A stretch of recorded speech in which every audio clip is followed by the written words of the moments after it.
What no one tells you about hiking the Grand Canyon, an honest guide. Everyone's seen the pictures, the breathtaking views, the epic cliffs, the Instagram perfect sunsets over the Grand Canyon. But what if I told you that behind the beauty lies one of the most underestimated, physically brutal, and mentally challenging hikes you'll ever face? You might think of golden sunrises, wide views, and a successful selfie at the bottom of the canyon when you think of hiking the Grand Canyon. But what most people won't tell you is that the hike isn't so much a fun adventure as it is a test of your strength, determination, and endurance. Whether you've been hiking for years or are just starting out, there are always new and exciting things to discover. Some are scary, some are beautiful, and some will stay with you forever. This is the straightforward, honest guide to hiking in the Grand Canyon that you wish someone had given you before you went past the rim. Hiking down is the easy part, but it's a trap. Most people who go hiking for the first time don't understand how easy the descent really is. Bright Angel and South Kaibab are two trails that gently go down into the canyon, drawing you deeper into it with each stunning view. But there's a catch. What goes down must painfully come up. The Grand Canyon is very interesting to look at. The hardest part of this walk comes at the very end. As you go down, you feel excited and energetic, but that excitement quickly fades when you realize that the way back up is steeper, hotter, and 10 times more tiring, especially after being out in the sun for hours. A lot of walkers take on too much on the way down, and by the time they get back, they are thirsty, scared, or even worse. Heat kills literally. Let us talk about the terrible heat in the desert. During the summer, the inner canyon can get as hot, and the walls of the canyon bounce heat back into the air, making it feel like an oven. As you go down, what seems doable from the top quickly turns into a furnace. It doesn't get easier in dry heat. It just makes you sweat less, which means you don't notice how quickly you're losing water. A lot of people don't realize how dangerous the heat can be. Every year, the National Park Service handles hundreds of rescues because of the heat. Some people never come back. Respect the weather and plan your hike around that. Start early, take breaks often, and don't go hiking during the middle of the day. Water is limited, valuable, and must be used. In the canyon, you need water and salt. The trouble is that there isn't always water, not even on the main trails. You might not be able to get to the next water source in time if some sources run out of water overnight. On rough paths like Tanner or Hermit, there are no places to pick up more water. You will need to bring several liters, not water bottles. Adding salty snacks or powders to your diet can help you avoid hyponatremia, which happens when you drink too much water without salt. Planning how you will stay hydrated can mean the difference between life and death. The permit game. Get ready or miss out. Are you planning to spend the night below the rim? For that, you'll need a backcountry permit, which is very hard to get. You can only enter 4 months ahead of time, and even then, it's a chance. Do you wish to stay at Phantom Ranch?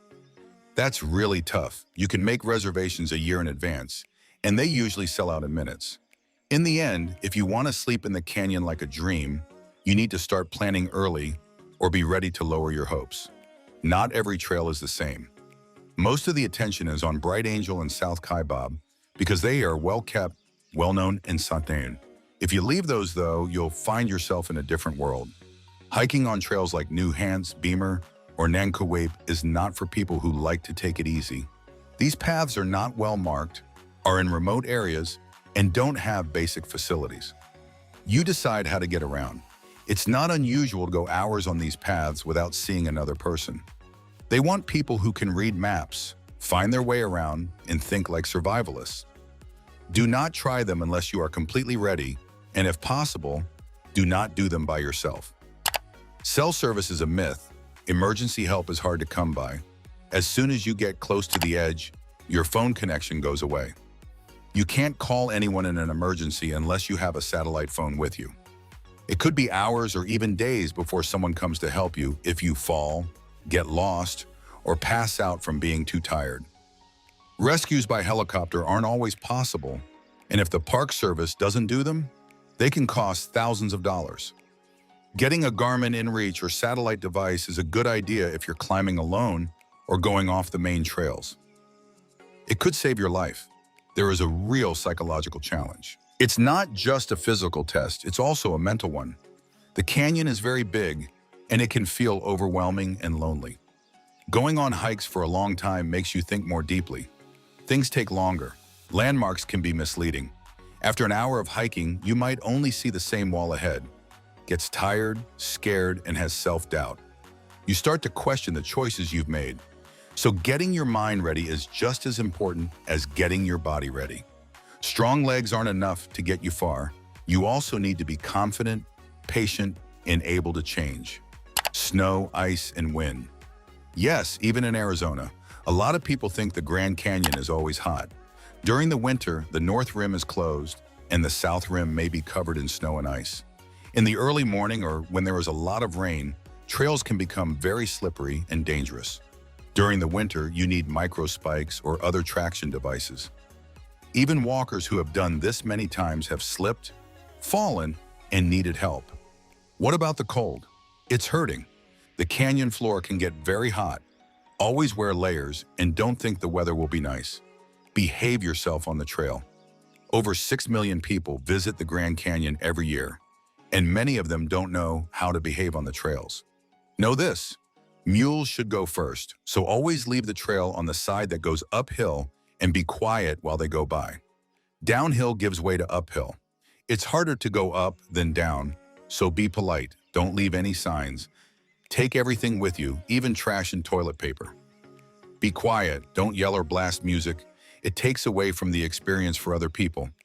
Respecting the beauty of the canyon and the humanity of other hikers can go a long way. The North Rim is a secret gem. The South Rim is where most people go because it is easier to get to, but the North Rim is perfect for people who want to be alone. It's cooler, greener, and much less busy at over 8,000 feet.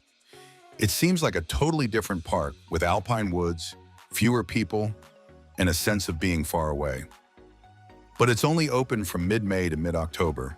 It's hard to get there and even harder to find a place to stay again. Book early.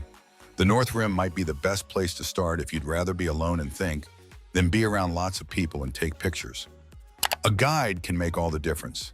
It might not seem necessary to hire a guide if you're sure of your skills, but in the Grand Canyon, it can make the hike more enjoyable. A knowledgeable guide gives help with safety, canyon history and geology, knowledge of wildlife, readiness for emergencies. They also give order and information that can make the experience better and safer. People who are traveling alone or who have never hiked in a canyon before should really think about this.